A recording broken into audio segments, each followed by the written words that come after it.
तो देखो कल हमने ये क्वेश्चंस कर लिए थे। कल के वीडियो में ये क्वेश्चन हो गया था अपना, और एनर्जी ये आज अपन को स्टार्ट करना है, एनर्जी टॉपिक। ठीक है, वर्क हमने पढ़ लिया था। अब एनर्जी क्या होती है? Life is impossible without energy. बिना एनर्जी के लाइफ इम्पॉसिबल है।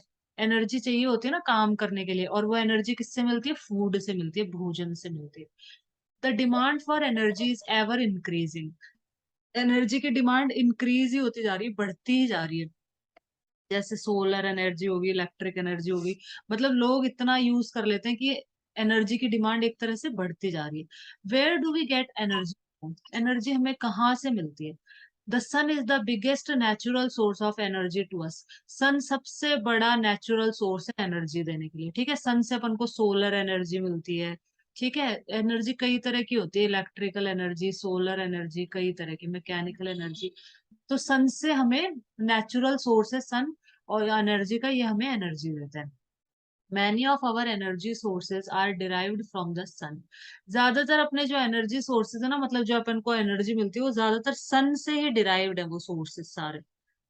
We can also get energy from the nuclei of atom. Atom का जो न्यूक्लियाई होता है, एटम के अंदर जो न्यूक्लियस होता है, उससे भी अपन को एनर्जी मिलती है। The interior of the earth, earth के जो अंदर है उससे भी एनर्जी मिलती है। जो टाइड्स है, इन सब से मिलती है। Can you think of source of energy? क्या आप कोई अदर सोर्स ऑफ एनर्जी के बारे में सोच सकते हो कि और किस किस से एनर्जी मिलती है? अब ये एक एक्टिविटी है, इसमें क्या करना है, a few sources of energy are listed above. There are many other sources of energy listed. हैं कुछ सोर्सेज इन्होंने ऊपर दे रखे हैं कि ये एनर्जी के सोर्सेज है। जैसे सन है, सन से अपन को बहुत एनर्जी मिलती है। और जैसे एटम का न्यूक्लिया है, उससे, अर्थ के अंदर साइड से, सबसे एनर्जी मिलती है। तो ऊपर कुछ दे रखे हैं, और आप भी कुछ लिस्ट करो, मतलब कुछ लिख दो आप, अगर आपको भी कुछ कोई सोर्सेस पता हो तो। Discuss in small group how certain sources are to the.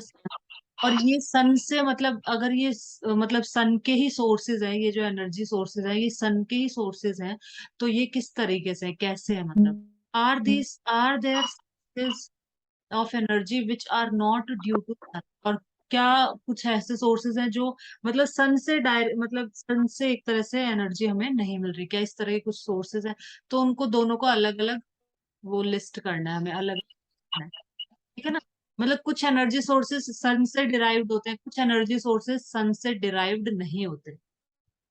तो कौन से सन से डिराइव्ड है और कौन से सन से डिराइव्ड नहीं है, तो ये बस लिखना है, ये एक एक्टिविटी है। ये पढ़ते हैं अपन, ये यहाँ से ये मेन है सब।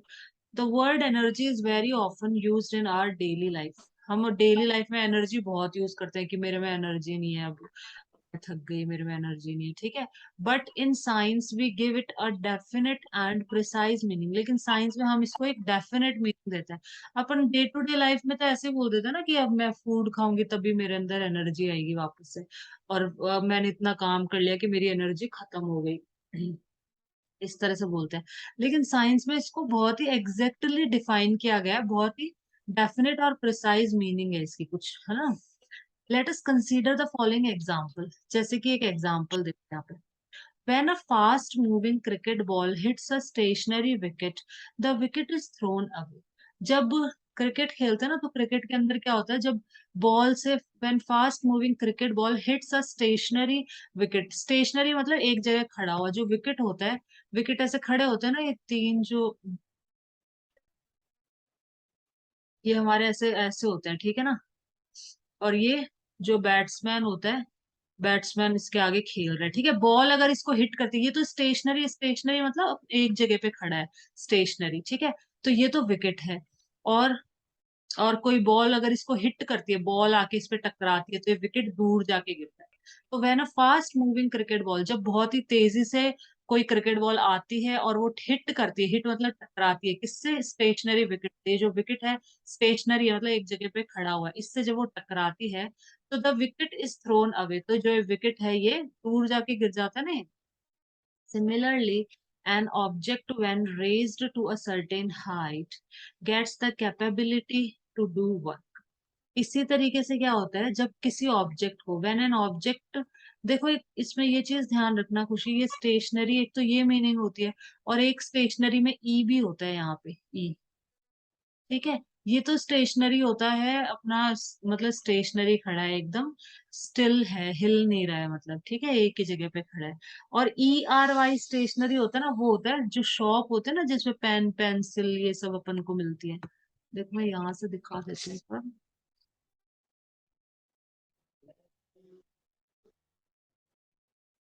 ये वाला तो स्टेशनरी शॉप को बोलते हैं, शॉप्स के लिए बोला जाता है स्टेशनरी मीनिंग। ये देखो, ये ध्यान रखना, ये ई आता है इसके अंदर, ठीक है। Return for example pen pencil paper envelope, जहाँ पे जैसे बुक पेंसिल और ये नोटबुक ये सब मिलते हैं ना, पेन पेंसिल पेपर एनवलप्स लिफाफे, ये सारी चीजें मिलती हैं, वो स्टेशनरी शॉप होती है। और एक ARY होता है, ये इंग्लिश की चीजें, ये मैं यहाँ बता रही हूँ, इनको थोड़ा सा ध्यान रखना चाहिए, छोटी छोटी चीजों को। ये स्टेशनरी होता है, नॉट मूविंग, अपने वाला ये है। जो विकेट है वो एकदम स्टिल स्टेशनरी खड़े होते हैं, ठीक है ना। ठीक है, और बॉल इनको जब टकराती है, हिट करती है, इस पे आके टकराती है, तो ये दूर जाके गिर जाते हैं। सिमिलरली एन ऑब्जेक्ट, इसी तरीके से कोई ऑब्जेक्ट है when raised to a certain height gets the capability to do work. अगर हम किसी ऑब्जेक्ट को सर्टेन हाइट पे पहुंचा देते हैं, जैसे यहाँ पे पहुंचा दिया उसको, ठीक है ना, तो मतलब इसकी एक तरह से एनर्जी चेंज होती है, ठीक है, एनर्जी चेंज हो जाती है। You must have seen that when,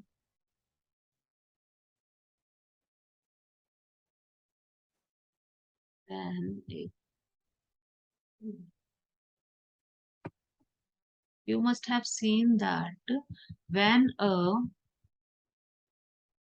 when a raised hammer fall on a nail placed on a piece of wood। जैसे क्या होता है, वुड है, ये लकड़ी है, और यहाँ पर कोई कील रखी हुई है अपन ने, ठीक है ना, ये नेल है, नेल का मतलब होता है कील, तो ये कील रखी हुई है। अब हमने जब हैमर को अपन उठा के मारते हैं ना, जैसे हैमर को अपन यहाँ से नहीं मारते, अपन थोड़ा पीछे करके फिर इस पे ऐसे मारते हैं, ठीक है, हैमर को, तो हम उसे रेज्ड करते हैं, raised hammer fall on a nail placed on a piece of wood. ये जो वुड है इसके ऊपर कोई कील रखी है और हम हैमर को ऐसे उठा के और फिर इस पे ऐसे मारते हैं, तो it drives the nail into the wood. तो ये जो नेल है ये वुड के अंदर चली जाती है, ठीक है।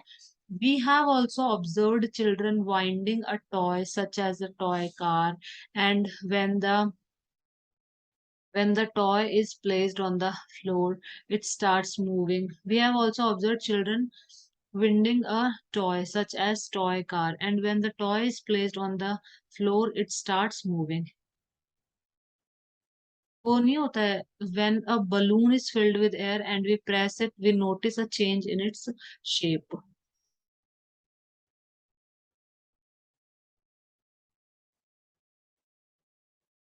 देखो खुशी, इसके अंदर क्या है कि we have also observe children winding a toy such as a toy car. जब बच्चे टॉय कार को अपने हाथ से ऐसे नहीं उसको थोड़ी देर चलाते हैं और फिर वो फ्लोर पे रख देते हैं तो वो चलने लग जाती है।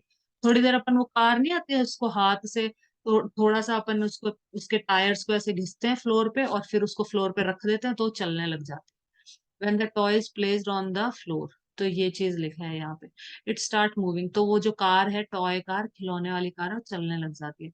When a balloon is filled with air, जब किसी बलून में हम एयर भरते हैं and we press it, we notice a change in its shape. और जब एयर भरने के बाद वो फूल जाता है और फिर जब हम उसको प्रेस करते हैं हाथों से, यहाँ से उसे दबाते हैं, तो उसकी शेप में चेंज होता है ना, तो we press it, we notice a change in its shape. As long as we press it gently it can come back to its original shape when the force is withdrawn. अगर हम gently press कर रहे हैं तो ये क्या बोलते हैं, जेंटली अगर हम प्रेस करेंगे तो ये वापस अपनी ओरिजिनल शेप में आ जाएगा, ठीक है। जैसे हम फोर्स हटा देंगे, जैसे फोर्स विथड्रॉ हो जाएगा, हट जाएगा, ये वापस अपनी ओरिजिनल शेप में आ जाएगा। How ever if you press the balloon hard, अगर हम इसको हार्ड प्रेस करेंगे, बहुत तेजी से हाथों से दबाएंगे, तो ये फूट भी सकता है, एक्सप्लोड भी हो सकता है। It can even explode producing a blasting sound. तो अगर हम इसको हाथों से हार्डली प्रेस करेंगे, अगर बहुत तेजी से दबाएंगे, तो ये एक्सप्लोड हो सकता है, फूट सकता है और एक आवाज प्रोड्यूस करता है ना, ब्लास्टिंग साउंड। गुब्बारा जब फूटता है तो आवाज करता है ना, तो उसी के लिए लिखा है ये ब्लास्टिंग साउंड, ठीक है। तो इस एक ब्लास्टिंग साउंड के साथ में वो एक्सप्लोड हो सकता है, फूट सकता है, अगर हम ज्यादा हार्ड प्रेस करें तो। In all these examples, the objects acquire through different means the capability of doing work. And object having a capability to do work is said to possess energy. ये इंपॉर्टेंट है इसमें सबसे ज्यादा। An object having a capability to do work, एक object जिसमें capability है कोई काम करने की, तो उसी को क्या कहा जाता है? Energy. Is said to possess energy. वही एनर्जी होती है, उसी को हम एनर्जी कहते हैं। ठीक है, किसी में भी काम करने की क्षमता है तो उसी को तो एनर्जी कहते हैं ना। ठीक है, कि हाँ मेरे अंदर एनर्जी है, मैं ये काम कर सकता हूँ। ठीक है, तो ये है मेन इंपॉर्टेंट लाइन, इसको टिक कर लेना। An object having a capability to do work, किसी भी ऑब्जेक्ट की कैपेबिलिटी मतलब क्षमता, काम करने की कार्य क्षमता, उसको हम एनर्जी कहते हैं। मतलब सेड टू पॉजेस एनर्जी, तो उस ऑब्जेक्ट के अंदर एनर्जी है। ठीक है, अगर किसी ऑब्जेक्ट में कैपेबिलिटी है कोई काम करने की, तो उस वो एनर्जी पॉजेस करता है, उसके अंदर एनर्जी है। ठीक है, ये इंपॉर्टेंट है मेन। तो ऑब्वियसली अगर काम करने की क्षमता है तो मतलब एनर्जी है, तभी तो काम करने की क्षमता है। अगर एनर्जी नहीं होगी तो काम करने की क्षमता नहीं होगी। The object which does the work losses energy and the object on which the work is done gains energy। ये भी इंपॉर्टेंट है, इसको भी टिक कर लो। the object which does the work, वो ऑब्जेक्ट जो काम कर रहा है वो तो एनर्जी लूज कर देता है अपनी, और the object on which the work is done वो एनर्जी गेन कर लेता है। जैसे कि जैसे ऊपर हमने ये जो एग्जांपल पढ़े ना, इनमें इनमें समझा देती हूँ। जैसे इसके अंदर क्या होता है कि ये जो हैमर है ये तो एनर्जी लूज कर रहा है एक तरह से, इस पे अपनी एनर्जी दे देगा इसको, और ये कील अंदर चली जाएगी। ठीक है, मतलब इसने अपनी एनर्जी इसको दे दी, नेल ने तो यहाँ गेन करी एनर्जी और हैमर ने यहाँ पे लूज करी एनर्जी। ठीक है, तो इस तरीके से होता है कि एक जो ऑब्जेक्ट होगा ना, the object which does the work, जो ऑब्जेक्ट काम करेगा, जैसे यहाँ पर हैमर एक तरह से काम कर रहा है ना, नेल के ऊपर हम हैमर को मार रहे हैं, हथौड़े को मार रहे हैं। तो the object which does the work loses energy, तो जो काम करेगा वो तो एनर्जी लूज कर देता है, और जो जिस ऑब्जेक्ट पे काम किया जा रहा है वो एनर्जी गेन कर लेता है। तो ये इंपॉर्टेंट लाइन है चारों, इनको टिक कर लेना। How does an object with energy do work, एक ऑब्जेक्ट है जिसके पास एनर्जी, वो काम कैसे करता है वो object? An object that possesses energy can exert a force on another object। एक ऑब्जेक्ट जिसके पास एनर्जी है, पॉजेस एनर्जी मतलब एनर्जी को पॉजेस करना, मतलब है उसके पास। कोई ऑब्जेक्ट जिसके पास एनर्जी है वो क्या कर सकता है? फोर्स एक्सर्ट कर सकता है, फोर्स लगा सकता है किसी दूसरे ऑब्जेक्ट पे। इसको वैसे टिक मत करो, इसमें कुछ इम्पोर्टेंट नहीं है, फिर भी ध्यान रखना है। ठीक है, अब देखो, when this happens energy is transferred from the former to the later। ठीक है, तो क्या होता है? एनर्जी जो ऑब्जेक्ट मतलब जो ऑब्जेक्ट वो लगाएगा, पर जो ऑब्जेक्ट वर्क करेगा वो एनर्जी लूज करेगा, और जिस पे वर्क किया जाएगा वो एनर्जी गेन करेगा। How does an object with energy do work, कोई ऑब्जेक्ट जिसके पास एनर्जी है वो काम कैसे करता है वो ऑब्जेक्ट? तो an object that possesses energy can, एक ऑब्जेक्ट जिसके पास एनर्जी है वो फोर्स एक्सर्ट कर सकता है दूसरे ऑब्जेक्ट पे। व्हेन दिस हैपन तो एनर्जी इज ट्रांसफर्ड, जब ऐसा होता है मतलब एक ऑब्जेक्ट जब दूसरे ऑब्जेक्ट पे फोर्स एक्सर्ट कर रहा है, फोर्स लगा रहा है, तो जो एनर्जी होती है वो ट्रांसफर हो जाती है। Energy transfer from the former to the letter.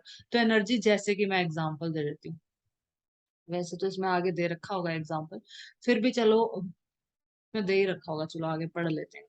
ठीक है, तो पहले वाले से दूसरे वाले पे, फॉर्मर होता है पहला, लेटर होता है मतलब बाद वाला।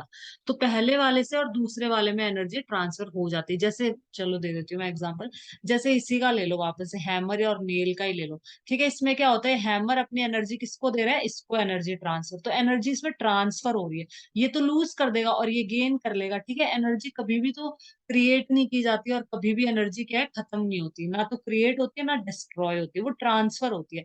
हैमर ने अपनी एनर्जी इस नेल में ट्रांसफर कर दी, अपन ने हाथों से इसको प्रेस किया तो अपन ने अपनी एनर्जी इस बलून पे लगाई है, मतलब अपन ने एनर्जी बलून पे ट्रांसफर कर दी। इस तरीके से ये कार है, ये जो टॉय कार थी, इस पे हमने एनर्जी लगाई, इसको हमने 4-5 बार फ्लोर पे, जमीन पे, फर्श पे, टायर्स ऐसे नहीं होते, टायर्स को घुमाते हैं अपन और फिर छोड़ देते हैं तो चलने लग जाती है कार। तो हमने टॉय पे एनर्जी लगाई, हमने तो लूज करी और कार ने एनर्जी गेन कर ली।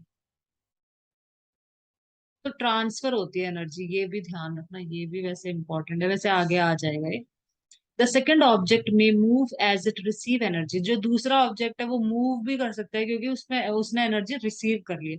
देयरफॉर डू सम वर्क, तो वो कुछ ना कुछ काम करता है। जैसे नेल है, नेल पहले तो रखी थी ना सिर्फ यहाँ पे, अब इसने अपनी एनर्जी नेल पे ट्रांसफर करी तो नेल अंदर चली गई। तो इसी तरीके से द सेकेंड ऑब्जेक्ट में move as it receive energy, जैसे ही सेकेंड ऑब्जेक्ट को एनर्जी रिसीव होती है, मिलती है, वो मूव भी कर सकता है और वो कुछ भी काम कर सकता है, मतलब therefore do some work. Thus the first object had a capacity to do work, तो पहले ऑब्जेक्ट के पास कैपेसिटी है ना काम करने की, ठीक है, उसने काम करा और उसने एनर्जी दूसरे को दे दी। This implies that any object that possesses energy can do work, तो कोई भी ऑब्जेक्ट जिसमें एनर्जी होती है वो काम कर सकता है। एक ये भी मतलब ऊपर वैसे टिक ही करा दी, सेम सेम ही है, बट फिर भी इसको भी टिक कर लो। An object that possesses energy can do work, जिस ऑब्जेक्ट में एनर्जी होगी वो काम कर सकता है। ये लाइन बार बार आ रही है, यही इंपॉर्टेंट लाइन है यहाँ पे, ठीक है ना। जिस ऑब्जेक्ट में एनर्जी होती है, जो ऑब्जेक्ट एनर्जी पॉजेस करता है वो वर्क कर सकता है। The energy possessed by an object is thus measured in term of its capacity of doing work, तो इसको भी टिक कर लो, ये भी वही है। जो एनर्जी किसी ऑब्जेक्ट के द्वारा जो एनर्जी पॉजेस की जाती है is thus measured in term of its capacity of doing work, मतलब वो कितना काम कर सकता है, उसकी काम करने की कैपेसिटी, क्षमता कितनी है। ठीक है, उस चीज से हम एनर्जी को मेजर करते हैं, ठीक है ना। मतलब काम, वर्क से एक तरह से मेजर की जाती है एनर्जी। जितनी उसमें काम करने की क्षमता होगी उसमें एनर्जी ज्यादा होगी। जिस इंसान में काम करने की क्षमता कम है उसकी एनर्जी कम है। सिंपल शब्दों में अगर इस बात को समझाना चाहे तो ये है, ठीक है। The energy possessed by an object is thus measured in term of its capacity of doing work, तो एनर्जी किसमें कितनी ज्यादा एनर्जी है इसको हम कैसे नापते हैं, ये नापी जाती है कि कौन कितना ज्यादा काम कर सकता है, किसमें ज्यादा काम करने की कैपेसिटी है, ठीक है। The unit of energy is therefore the same as that of work, इसीलिए एनर्जी की यूनिट भी वर्क के बराबर ही होगी, जूल। ये ध्यान रखना है, ये बहुत इंपॉर्टेंट है, ठीक है। एनर्जी वर्क दोनों की यूनिट क्या है, जूल है यहाँ पे। 1 जूल इज द एनर्जी, ये क्वेश्चन आ जाए तो ये टिक कर लेना यहाँ पे। 1 जूल एनर्जी क्या कहलाएगी, 1 joule is the energy required to do 1 joule of work, simple सा है। 1 जूल अगर काम करना है, 1 जूल वर्क करना है, तो 1 जूल एनर्जी उसके लिए चाहिए, ठीक है। Sometime a larger unit of energy called kilojoule is used, कभी कभी हम किलोजूल का भी यूज करते हैं, ये एनर्जी की लार्जर यूनिट है। 1 किलोजूल में 1000 जूल्स होते हैं। ये कुछ चीजें थोड़ी थोड़ी इंपॉर्टेंट है, तो ये थोड़ी बस ध्यान में रख लेना।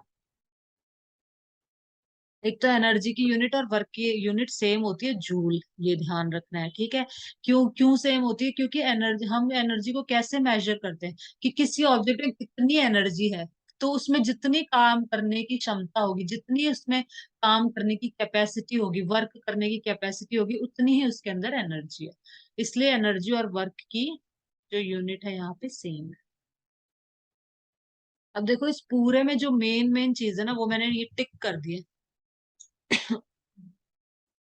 एक तो एनर्जी कभी भी ना तो एनर्जी क्रिएट की जाती है ना डिस्ट्रॉय होती है, वो हमेशा ट्रांसफर होती है। ये यहाँ पे मैंने टिक करवा दिया, ठीक है, ये ट्रांसफर होती है, कहाँ टिक करवाया था।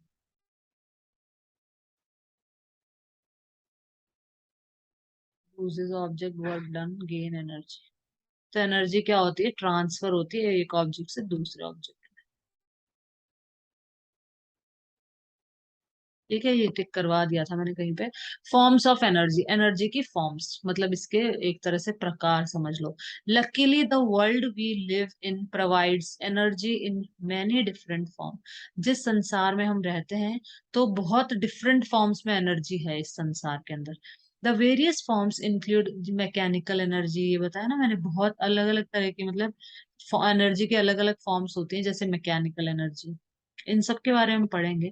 Potential plus kinetic, mechanical energy in दो से मिलकर बनी है, पोटेंशियल एनर्जी और काइनेटिक। ये क्या होती है, नीचे आएंगे भी, काइनेटिक एनर्जी भी आएगा, पोटेंशियल एनर्जी भी आएगा।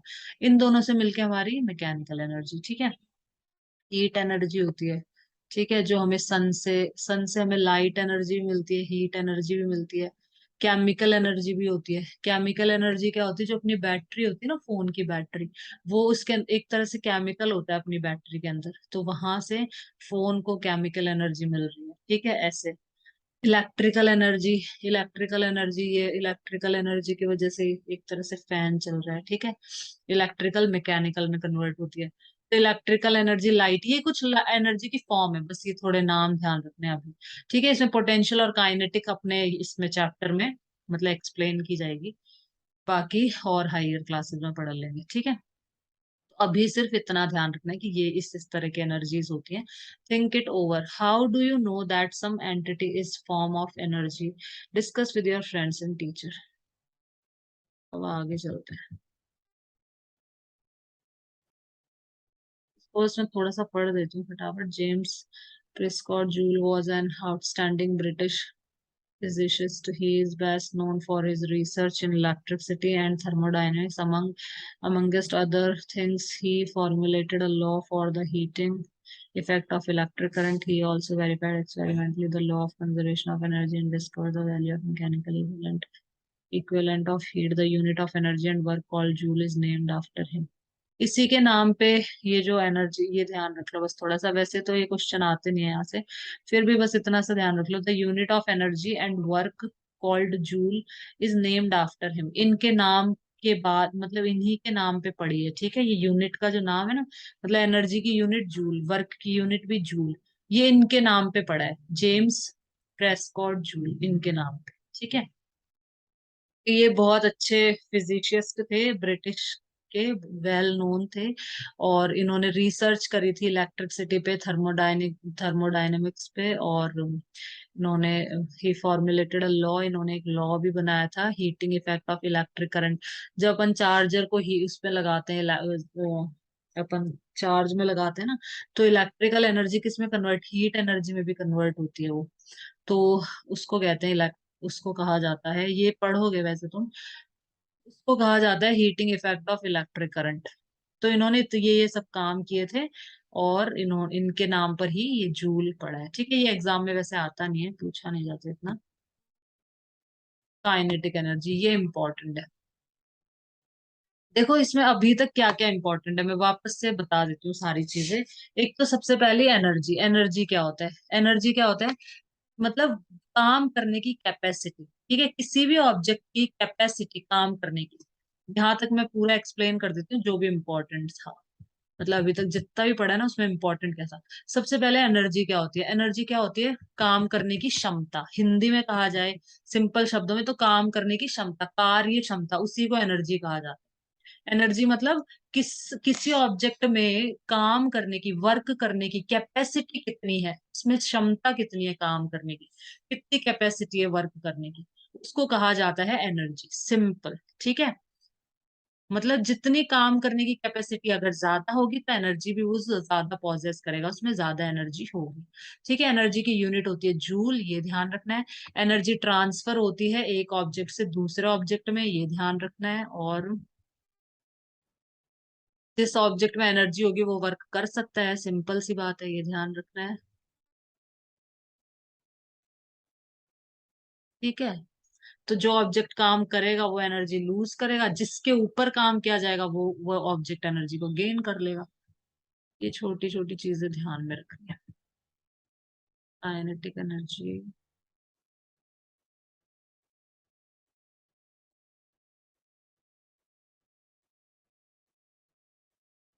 चलो आज बस यहाँ तक कर लेंगे फटाफट, बस इसके बाद नहीं पढ़ेंगे, पोटेंशियल एनर्जी कल पढ़ लेंगे, यहाँ तक देख लेते हैं।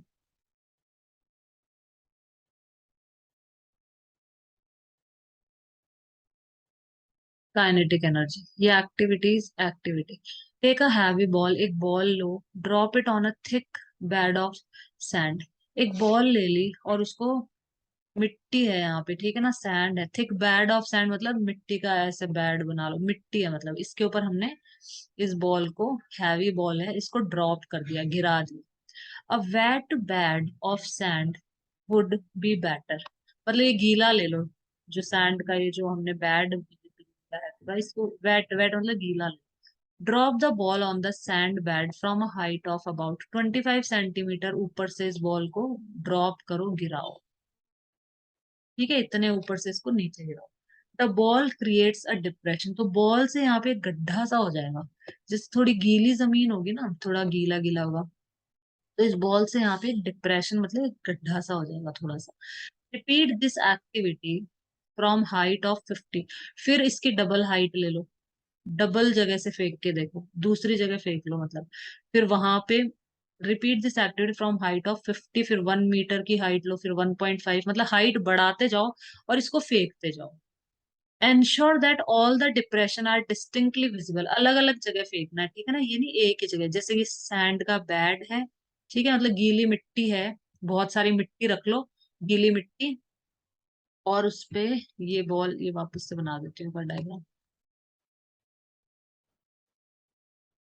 गीली मिट्टी का पूरा बेड बना लिया हमने, और उसके ऊपर यहाँ से हमने 25 सेंटीमीटर के हाइट से एक बॉल यहाँ पे फेंकी, 25 सेंटीमीटर की हाइट से। ठीक है, अब एक दूसरी बॉल ले लो, इसकी डबल हाइट कर लो, अब 50 सेंटीमीटर यहाँ फेंकी, फिर इसकी डबल कर लो, 50 सेंटीमीटर की, वन इसकी डबल हाइट कर लो, 1 मीटर, फिर वहां से हमने, सपोज ये 1 मीटर है, सपोज कर लो, यहाँ से हमने फेंकी, फिर 1 पॉइंट थोड़ी और ऊपर हाइट से फेंको, इस तरह से फेंको, और फिर ये गड्ढों को देखो, ये कम होगा, ये ज्यादा, ये ज्यादा, ये और भी ज्यादा, तो इन सबको ऐसे देखो। ठीक है, ensure that all the depression are distinctly, अलग अलग विजिबल होने चाहिए, दिखने चाहिए अलग अलग। Mark the depression to indicate the height from which the ball was dropped, मतलब ये मार्क कर लो कि ये 25 सेंटीमीटर का डिप्रेशन है, ये 50 पे जब बॉल फेंकी तो ऐसा डिप्रेशन बना, 1 मीटर से बॉल को फेंका तो ऐसा डिप्रेशन बना, 1.5 मीटर हाइट से बॉल को फेंका तो ऐसा डिप्रेशन बना। कंपेयर देयर डेप्थ, अब इनकी डेप्थ को कंपेयर करो कि ये कम हो गए, ये ज्यादा गहरा होगा, ये और गहरा, फिर ये और गहरा, इनकी डेप्थ, इनकी गहराई को कंपेयर करना है, आपस में नापना है। ठीक है, विच वन इज शैलोएस्ट, शैलो मतलब सबसे कम, डीप का तो मतलब होता है बहुत ही, अच्छा, which one of them is deepest, सबसे ज्यादा गहरा कौन सा है, डीप का मतलब होता है गहरा, बहुत गहरा, ठीक है ना, तो सबसे ज्यादा गहरा ये होगा ऑब्वियसली, ठीक है, उससे कम गहरा ये होगा, उससे कम गहरा ये होगा, और ये शैलोएस्ट होगा, शैलो का मतलब होता है कम गहरा, सबसे कम, शैलोएस्ट का मतलब, तो डीपेस्ट तो ये वाला होगा, सबसे ज्यादा ये बनेगा। एक्टिविटी करके देख लेना, वाई, ऐसा क्यों, what has cause the ball to make deeper dent, मतलब बॉल को क्या, वही बॉल में यहाँ पे एनर्जी ज्यादा है क्योंकि हमने इसको ज्यादा हाइट पे रख दी ना, तो काइनेटिक एनर्जी यहाँ यहाँ से अभी यहीं से समझ आ जाएगी इन एक्टिविटीज से। तो हमने इसकी हाइट को थोड़ा इंक्रीज कर दिया, ठीक है ना, तो इतनी ऊपर हाइट से अगर हम फेंकेंगे, हैमर है उसको अपन एकदम पास से नहीं मारते ना, कुछ लोग होते हैं ऊपर उठा के फिर कील ठोकते हैं, तो फटाफट एकदम फटाफट ठोक जाती है ऐसे। तो डिस्कस एंड एनालाइज, यही इसमें समझा रखा है। अब ये एक्टिविटी भी पढ़ लेते हैं थोड़ी सी। Set up the apparatus as shown in figure 11.5 में जैसा दिखा रखा है वैसा सब कुछ हमें सेट करना है, इस तरीके से पूरा सेट कर लो, ये एक गाड़ी ले लो, ये ब्लॉक्स, ये पुल्ली, और ये इसके ऊपर से ये वेट लटका दिया, बॉल है ये, ठीक है, इस तरह से पूरा बना लो। फिर क्या करना है, place a wooden block of known mass in front of the trolley at a convenience fixed distance, एक वुडन का ब्लॉक जिसका मास हमें पता हो, इन फ्रंट ऑफ ट्रॉली, ट्रॉली के सामने रखना है, eight a convenient fixed distance. चलो आज यहाँ तक कर लेंगे एक्टिविटीज, ठीक है, फिर ये कल कर लेंगे, एक्टिविटीज कर लेते हैं बस यहाँ तक, फिर कल कर। The trolley moves forward and hit the wooden block, कहाँ थे, एक मिनट, हाँ, तो ये हमारी ट्रॉली है, इसके सामने एक वुडन ब्लॉक रख दिया, इसने बोला है कि इसके सामने एक वुडन ब्लॉक रख दो एक फिक्स्ड डिस्टेंस पे, और इसका वेट पता होना चाहिए, ठीक है। Place a wooden block of known mass in front of trolley at a convenient fixed distance पे रख दिया, place a known mass on the pan so that the trolley start moving, मतलब एक नोन मास यहाँ पे भी रख दो, यहाँ पे, ताकि ट्रॉली मूव, मतलब एक तरह से फोर्स करने के लिए इसको, ताकि ट्रॉली मूव करने लग जाए। ठीक है, अब आगे यहाँ से ये मूव करेगी तो इसको टकराएगी, इसके इसके ऊपर टकराएगी। Place a known mass on the pen so that trolley start moving. यहाँ पे रखना है वेट अपन को, ताकि ट्रॉली को फोर्स लगे, पुल करे और ये आगे की तरफ मूव करे। इसका भी लिख लो कुछ यहाँ से।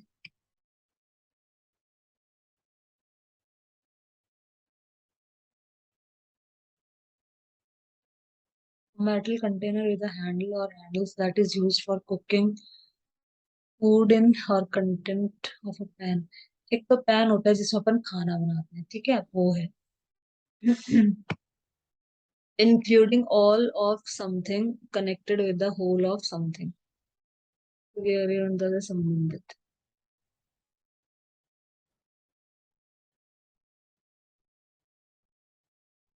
एक तो पैन, कढ़ाई जो होती है, ये तो वो वाला पैन है। छत्तेदार छिलका पात्र जो भोजन बनाने में काम आता है, पैन।